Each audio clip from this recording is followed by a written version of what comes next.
Sebelum saya kisahkan tentang kisah Adam, tentu sebelumnya Allah Subhanahu wa taala telah menciptakan makhluk pertama namanya Arsy. Karena sebelum Arsy diciptakan tidak ada zat kecuali Allah Subhanahu wa taala saja. Baru kemudian Allah Subhanahu wa taala ciptakan makhluk pertama, dan itulah makhluk yang paling besar yang disebut dengan Arsy. Tapi para ulama akidah mengatakan bahwa makhluk yang pertama kali diciptakan adalah Arsy, kemudian qalam. Baru setelah Allah Subhanahu wa taala menciptakan Arsy-nya, kemudian setelah itu menciptakan qalam, dan Allah berfirman kepada qalam, catatlah segala sesuatu yang akan terjadi sampai kiamat dibangkitkan. Maka qalam pun kemudian mencatat seluruh takdir. Tidak ada satupun kecuali berdasarkan takdir Allah Subhanahu wa taala. Kemudian setelah qalam tidak lagi mencatat karena kehabisan tinta dan telah kering, maka catatan itu diletakkan di Lauhil Mahfuz, yang kemudian Allah Subhanahu wa taala memerintahkan para malaikat untuk menjaganya. Dari sinilah kemudian Allah Subhanahu wa taala menciptakan langit dan bumi, dimulai dari hari Ahad dan diakhiri pada hari Jumat. Hanya 6 hari: Ahad, Senin, Selasa, Rabu, Kamis, Jumat. Maka Allah Subhanahu wa taala menyelesaikan penciptaan langit dan bumi dalam tempo yang 6 hari ini, dan selesai penciptaan keduanya di hari Jumat, sebagaimana Allah juga akan menghancurkan di hari Jumat, karena kiamat itu tegak di hari Jumat. Barulah kemudian Allah Subhanahu wa taala menciptakan makhluk-makhluk yang lainnya, gunung, sungai, pohon, dan begitu seterusnya. Maka ketika itulah Allah Subhanahu wa taala menciptakan makhluk pertama namanya malaikat, dan malaikat adalah tentara-tentara Allah. Kemudian setelah Allah menciptakan malaikat, maka Allah ciptakan jin. Jin inilah yang pertama kali menghuni bumi.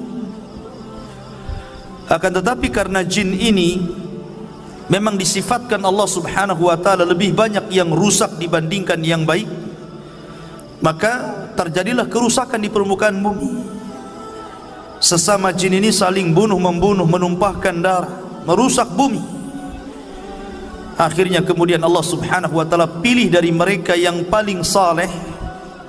Jin yang paling saleh itu namanya Azazil.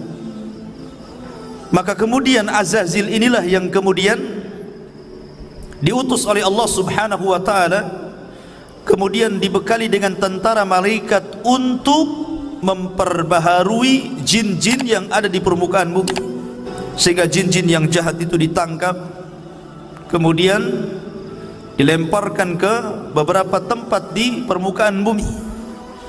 Sampailah kemudian bumi pun tenang karena dia berhasil menenangkan kaum jin. Dari situlah kemudian Azazil diangkat ke langit dan menjadi raja bagi seluruh kalangan jin, dan dia tinggal bersama para malaikat yang kemudian oleh Allah Subhanahu wa taala diberikan amanah untuk menjadi khazanatul jannah, penjaganya surga. Dari sinilah Allah Subhanahu wa taala memulakan penciptaan yang pertama, kisah Adam alaihi salatu wassalam setelah malaikat dan jin. Dan ingatlah ketika Tuhanmu berfirman kepada para malaikat, aku hendak menjadikan khalifah. Dan Adam bergenerasi sampai generasi kita ini. Maka di bumi mereka berkata, apakah engkau hendak menjadikan orang-orang merusak? Qalu ataj'alu fiha man yufsidu fiha wa yasfikud dima. Ya Rabb, apakah engkau hendak menjadikan ciptaanmu itu orang yang merusak dan menumpahkan darah di sana, maksudnya di bumi? Wa nahnu nusabbihu bihamdika wa nuqaddisu lak, sementara kami, kata malaikat, makhluk yang senantiasa bertasbih, memujimu, membersihkan namamu. Maka Allah mengatakan, qala inni a'lamu ma la ta'lamun, maka Allah berfirman, saya lebih tahu apa yang kalian tidak tahu. Sesungguhnya Allah subhanahu wa ta'ala ketika menciptakan Adam min qabdatin, dari cidukan tanah, di mana Allah subhanahu wa ta'ala ketika menciptakan Adam ini dari beragam macam warna tanah. Ada tanah yang berwarna putih, ada tanah yang berwarna merah, ada tanah yang berwarna hitam, dalam riwayat ada tanah yang berwarna kuning, dan ada yang bercampur di antara warna-warna ini. Dari sinilah kata para ulama, maka perbedaan warna-warna dari keturunan Adam alaihi salatu wassalam, karena memang bahan baku Nabi Adam sendiri dari berbagai macam warna. Jadi kalau yang kulit hitam, ya dari tanah hitam. Kalau kulit putih, tanahnya putih. Kalau kulitnya kuning, tanahnya kuning. Artinya bahwa Allah subhanahu wa ta'ala menciptakan dari berbagai macam warna tanah, dan itulah menjadi keturunan Banu Adam. Kemudian di antara tanah yang diambil untuk menciptakan Adam itu ada yang al-khabith, ada jelek tanahnya. Wa tayyib, ada tanah yang baik. Was-sahlu, ada yang mudah diambil. Wal haznu, ada yang susah. Dan ada yang bercampur semuanya. Dari sini pula kemudian di antara turunan Adam ada yang jahat, ada yang baik, ada yang keras kepala, ada yang muda, ada yang lembut, begitu kan? Jadi semua ini prosesnya kembali kepada proses ketika Allah menciptakan Adam alaihi salatu wassalam. Di antara kisah pengambilan tanah itu, Allah subhanahu wa ta'ala pertama kali mengutus malaikat Jibril. Jadi Allah itu utus malaikat Jibril untuk mengambil tanah yang ada di bumi. Tapi bumi menolaknya dan berlindung kepada Allah subhanahu wa ta'ala dari Jibril agar dia jangan sampai mengambil tanahnya. Akhirnya Jibril pun tidak bisa dan kembali kepada Allah. Kemudian Allah subhanahu wa ta'ala mengutus Mikail. Sama bumi pun berlindung kepada Allah dari Mikail dan tidak diizinkan untuk mengambil tanahnya. Akhirnya Allah subhanahu wa ta'ala mengutus malakul maut, malaikat kematian. Ketika kemudian bumi berlindung kepada Allah subhanahu wa ta'ala, maka malaikat maut pun mengatakan, wa ana a'udzu billahi an arji, sebagaimana engkau berlindung kepada Allah agar aku tidak mengambil tanahmu, maka aku pun berlindung kepada Allah, aku tidak akan kembali kepada Allah sampai ku ambil tanahmu. Akhirnya berhasillah malaikat maut mengambil berbagai macam tanah yang disebutkan di atas, kemudian diangkat ke langit. Dari tanah ini kemudian akhirnya Allah subhanahu wa ta'ala menciptakan dengan kedua tangannya.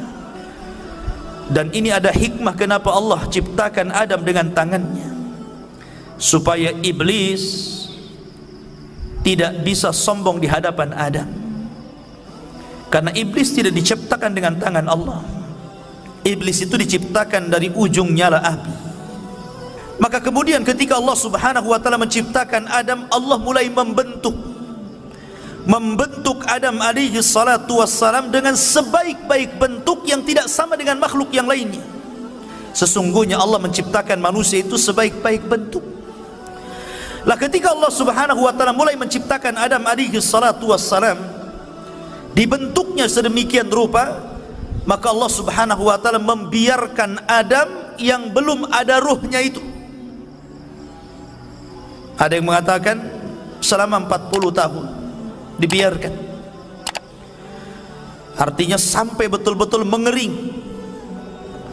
Lah dari sila kemudian ketika malaikat melihat Allah subhanahu wa ta'ala menciptakan makhluk yang gharib bagi mereka, aneh bagi mereka, disinilah malaikat datang menghadap Allah dan mengatakan, ataj'alu fiha man yufsidu fiha wa yasfikud dima wa nahnu nusabbihu bihamdika wa nuqaddisu lak. Ya Rabb, apakah engkau akan mengulang 2 kali menciptakan makhluk yang akan merusak bumi, menumpahkan darah, sementara kami adalah makhluk yang terus bertasbih memuji kamu? Kenapa malaikat ngomong seperti ini?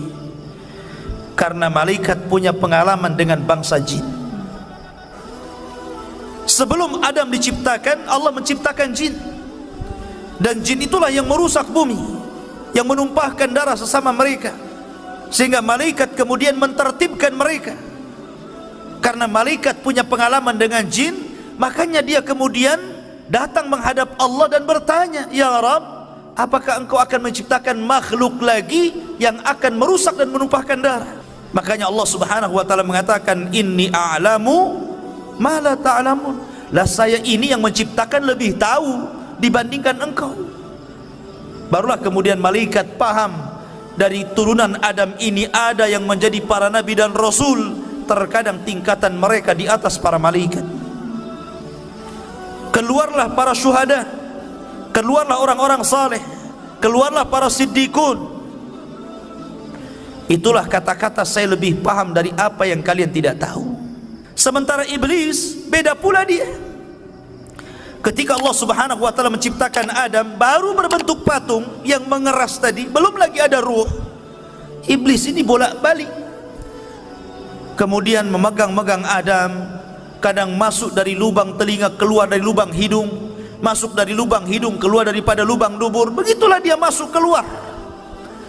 Kemudian dia mengatakan di hadapan malaikat, la in sullitu la uhlikanna. Kalau seandainya makhluk ini diserahkan kepadaku, kuhancurkan dia. Sampailah kepada waktu yang ditentukan, waktu yang menegangkan, ketika Allah hendak meniupkan ruh kepada Adam. Maka Allah Subhanahu wa taala memerintahkan para malaikatnya agar berkumpul. Bagaimana Allah Subhanahu wa taala akan membuat peristiwa baru tentang munculnya makhluk baru yang namanya Adam alaihi salatu wassalam. Mulailah kemudian Allah Subhanahu wa taala meniupkan ruh kepada Adam alaihi salatu wassalam. Baru saja ruh itu kemudian sampai di tenggorokan, maka Adam alaihi salatu wassalam tiba-tiba bersin. Maka malaikat mengatakan, qul alhamdulillah. Maka kemudian Adam pun diperintahkan mengucap alhamdulillah. Maka ketika Allah mendengar Adam memuji Allah, maka Allah pun berfirman, yarhamuka rabbuk, Rabbmu telah merahmatimu.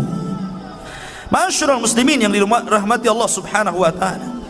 Kemudian ketika ruh terus masuk ke dalam jasad Adam alaihi salatu wassalam, dan mata pun sudah mulai melihat, rupanya Adam alaihi salatu wassalam berada di sorga. Maka ketika Adam, subhanallah, ruhnya sempurna, dari setelah kemudian Adam langsung memakan buah sorga, dan seluruh buah sorga dihalalkan untuk dimakan kecuali satu, nanti kisahnya. Maka ketika Adam alaihi salatu wassalam sempurna menjadi manusia, birruhi wal jasad, ada ruh ada jasadnya, disitulah Allah Subhanahu wa ta'ala memerintahkan malaikat untuk sujud kepada Adam. Maka Allah Subhanahu wa ta'ala menggambarkan bagaimana malaikat ini tunduk patuh akan perintah Allah dan menghormat kepada Adam. Allah mengatakan, fasajadal malaikatu kulluhum ajma'un. Seluruh malaikat, bayangkan, tidak ada satupun malaikat yang luput. Seluruh malaikat sujud kepada Adam. Rupanya dari seluruh malaikat ini ada satu makhluk, dia berdiri saja, dia tidak mau sujud, bahkan dia cenderung sombong. Kemudian makhluk ini ditanya oleh Allah Subhanahu wa ta'ala, lima kenapa engkau tidak sujud lima khalaqtu biyadai, terhadap makhluk yang aku ciptakan dengan kedua tanganku. Maka mulailah kemudian makhluk ini dia mengatakan, ya Rabb, saya kan lebih baik daripada dia. Aku diciptakan dari api sementara dia dari tanah. Dari situlah kemudian Allah Subhanahu wa taala marah kepada iblis. Subhanallah, inilah maksiat pertama yang ada di langit yang dilakukan oleh iblis kepada Allah Subhanahu wa taala, menolak perintah Allah Subhanahu wa taala. Maka dari sinilah kemudian Allah melaknat iblis, melaknat selaknat-laknatnya, marah semurka-murkanya. Hai iblis, keluar kau dari sorga, engkau kukutuk. Akhirnya kemudian iblis pun dikeluarkan dari sorga dan diusir ke dunia, dikembalikan kepada asal penciptaannya, jin. Karena jin itu memang tabiatnya jahat, maka Allah kembalikan iblis ke asal penciptaannya, jin. Iblis itu bagian daripada jin yang melakukan kefasikan kepada perintah Rabbnya. Kemudian setelah iblis diusir, maka Adam pun berjalan di sorga sendirian. Dan itulah kemudian ketika Adam alaihi salatu wassalam tidak nyaman hidup sendirian, kemudian dia pun tertidur. Tiba-tiba selepas bangun, di sampingnya ada perempuan. Dialah Hawa, diciptakan dari tulang rusuk yang paling bengkok, dari tulang rusuk Adam alaihi salatu wassalam. Maka Allah Subhanahu wa taala ketika telah menciptakan Hawa, maka Allah pasangkan Hawa dengan Adam.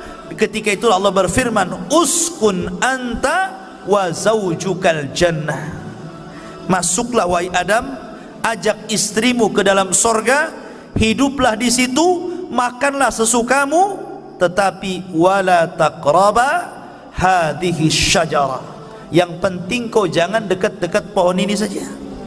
Tapi Adam lupa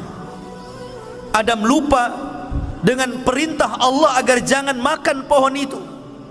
Akhirnya kemudian Adam pun memakan pohon itu. Salah satu sebabnya Allah lupakan Adam akan perintah jangan mendekati pohon. Akhirnya dia pun mendekati pohon karena ada sebab lain, di mana iblis berhasil masuk ke dalam sorga. Dalam riwayat Israiliyat, iblis ini dia menunggang masuk ke dalam jalan darah ular. Iblis kan sudah diusir dari sorga, dia tidak bisa mungkin masuk ke dalam sorga. Tetapi iblis ini berhasil masuk sorga masuk ke dalam tubuh ular itu. Apakah Allah tidak tahu? Allah tahu, nggak mungkin Allah nggak tahu. Tapi kenapa Allah biarkan iblis masuk ke dalam sorga? Sekali lagi karena ada hikmah di sini. Ada hikmah yang Allah Subhanahu wa taala kehendaki. Maka iblis pun berhasil masuk ke dalam sorga. Maka kemudian dia pun menjelma sebagai manusia. Karena memang iblis itu bisa tasyakul, jin itu bisa berbentuk siapapun sesuai kehendaknya. Dia bisa berbentuk manusia, sama dengan malaikat bisa tasyakul. Maka kemudian dia datang kepada Adam seolah-olah penasehat, seolah-olah orang baik, dan mengatakan, wahai Adam, kenapa Allah Subhanahu wa taala melarang tidak boleh mendekati pohon ini kecuali karena ada dua perkara. Antakuna malakaini au takuna minal khalidin. Boleh jadi kalau engkau memakan buah larangan ini, kalian berdua akan Allah jadikan malaikat, atau Allah akan kekalkan di sorga. Allah tidak mau engkau kekal di sini. Akhirnya mulai goyang Adam. Ketika iblis tidak sanggup mempengaruhi Adam alaihi salatu wassalam, akhirnya dia pengaruhi lewat istrinya. Kemudian juga Al-Imam Ibnu Katsir rahimahullahu taala dalam kitab Bidayah wa Nihayah menjelaskan bahwa Adam ini memiliki perawakan yang tinggi, sittuna dzira'an, memiliki 60 hasta. Satu hasta itu setengah meter, berarti 60 hasta berarti 30 meter. Itu tingginya Nabi Adam. Kemudian lebarnya 7 hasta, berarti lebarnya itu 3,5 meter, tingginya 30 meter. dan memiliki usia yang panjang. Ketika Allah Subhanahu wa taala kemudian takdirkan bahwa Adam alaihi salatu wassalam memakan buah larangan, akhirnya kemudian Adam pun diusir oleh Allah dari sorga. Qul nahbitu minha jami'an, kami katakan keluar kalian semua, hei Adam, hei Hawa, keluar kalian dari sorga. Maka di sini tiga makhluk diusir, iblis, Adam, dan juga Hawa. Mereka berjumpa di bumi. Ada yang mengatakan Adam diturunkan di India, sementara Hawa itu diturunkan di Mekah. Kemudian berjumpa di bukit Jabal Rahmah. Ada yang mengatakan Adam juga meninggal di India, ada yang mengatakan di Mekah, ada yang mengatakan di Syam. Allahu a'lam. Ya. Yang jelas kita tidak menetapkan yang tidak ditetapkan, hanya menukil beberapa kisah Israiliyat. Artinya bahwa Adam alaihi salatu wassalam kemudian diturunkan ke bumi. Maka akhirnya kemudian Adam alaihi salatu wassalam ketika sampai di bumi, Adam menangis, menangis sejadi-jadinya. Ketika itu Jibril datang dan berusaha menghibur Adam, tapi Adam tetap menangis. Menangis karena bukan karena sedih dia diturunkan dari bumi, tidak, tapi karena menyesal karena maksiat yang dilakukan kepada Allah Subhanahu wa taala, sehingga dia berdoa kepada Allah, Rabbana zalamna anfusana wa illam taghfir lana wa tarhamna lanakunanna minal khasirin. Ini doanya Nabi Adam.